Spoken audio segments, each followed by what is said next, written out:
حضرت بہت بڑا سانحہ تھا، اس کے بعد آپ نے کارکنان کو یکجا کیسے رکھا؟ جی کیونکہ آپ نے خود بتایا آپ کی لیڈرشپ پوری وہاں پر شہید ہو گئی، جی ایک محمد شاہد غوری بھائی وہاں پر رہے، تو اس کے بعد پھر کیا آپ کی پالیسی رہی جلوس میلاد کے حوالے سے یا دیگر، اس میں کیا تبدیلی آئی، ذرا اس حوالے سے گفتگو کریں۔ دیکھیں، سانحہ نشتر پارک کے بعد میں سمجھتا ہوں کہ جو ہمارے لوگ پیچھے رہ گئے تھے، سانحہ نشتر پارک کے بعد تقریباً 1.5 ماہ یا 40 سے 45 دن تک جو ہے عبوری طور پر ہمارے جو کنوینئر یا سربراہ سمجھ لیں وہ محترم شاہد غوری صاحب رہے، یعنی ان کا انتخاب ہوا۔ اور میں سمجھتا ہوں کہ شاہد غوری صاحب نے جن حالات میں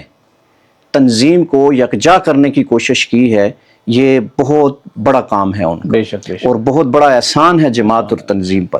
یعنی تنظیم یوں سمجھ لیں آپ کہ لوگ یہ سمجھتے تھے کہ اب سنی طریق ختم ہو گئی، چونکہ اتنا بڑا سانحہ میں نہیں سمجھتا کہ اہل سنت کی کسی بھی جماعت کے ساتھ پیش آیا ہو۔ ایسا ہو سکتا ہے، گرفتاریاں ہوتی ہیں، کوئی قیادت آگے پیچھے ہو جاتی ہے، لیکن صف اول کی ساری قیادت مٹ جائے اور اس کے باوجود بھی جماعت اور تنظیم اپنے اغراض و مقاصد سے پیچھے نہ ہٹے۔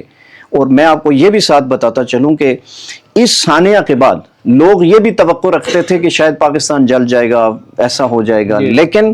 میں سمجھتا ہوں کہ اس وقت جو 40 سے 45 دن یا 1.5 ماہ جناب شاہد غوری صاحب کنوینئر بنے اور سربراہ منتخب ہوئے اس سارے سسٹم کو سنبھالنے کے لیے، یعنی عبوری کنوینئر تھے، تو میں سمجھتا ہوں کہ یہ ان کا حوصلہ ہے۔ انہوں نے لوگوں کو منظم کیا، انہوں نے لوگوں کو بکھرنے نہیں دیا، انہوں نے لوگوں کو ایک پلیٹ فارم پہ دوبارہ جمع کیا، لوگوں کی حوصلہ افزائی کی کہ نہیں، ہم نے اس سانحہ سے سبق سیکھنا ہے، ہم نے آگے بڑھنا ہے، ہم نے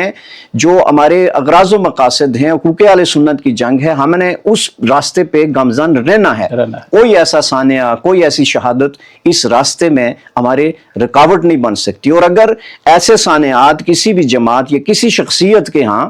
اگر رکاوٹ بن جائیں تو میں سمجھتا ہوں وہ نظریہ نہیں ہوتا، وہ وقتی ایک معاملات ہوتے ہیں۔ اگر کسی شخصیت کے ساتھ بھی ایسے کچھ معاملات ہو جائیں تو میں سمجھتا ہوں اگر نظریاتی لوگ تھے تو وہ نظریے کے ساتھ قائم رہتے ہیں اور وہ چلتا رہتا ہے آگے۔